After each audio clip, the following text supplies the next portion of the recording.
বেজায় গরম, গাছতলায় চুপচাপ শুয়ে আছি শান্তিতে, তবু ঘেমে অস্থির।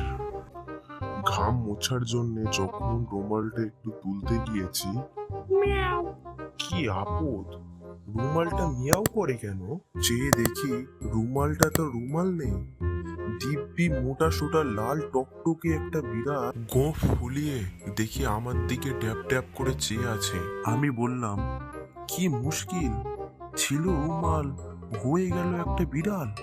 অমনি বিড়ালটা বলে উঠল, মুশকিল আবার কি, ছিল একটা ডিম, হয়ে গেল পেট পেটে একটি হাঁস। এ তো হামেশাই হচ্ছে। আমি খানিক ভেবে বললাম, তাহলে তোমায় এখন কি বলে ডাকবো?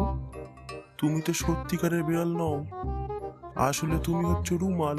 বিড়াল বলল, বিড়ালও বলতে পারো, রুমালও বলতে পারো, আবার চন্দ্রবিন্দুও বলতে পারো। চন্দ্রবিন্দু কেন? তাও জানো না? বলে এক চোখ বুজিয়ে ফ্যাঁচ ফ্যাঁচ করে বিশ্রী রকম হাসতে লাগলো। আমি ভারী অপ্রস্তুত হয়ে গেলাম। মনে হলো ওই চন্দ্রবিন্দুর কথাটা নিশ্চয়ই আমার বোঝা উচিত ছিল।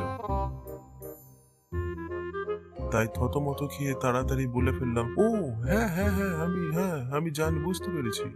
বিড়ালটা খুশি হয়ে বলল, হ্যাঁ, সে তো বোঝাই যাচ্ছে। চন্দ্রবিন্দুর চ, বিড়ালের তালিবস্য, রুমালের মা। কেমন বলো তো?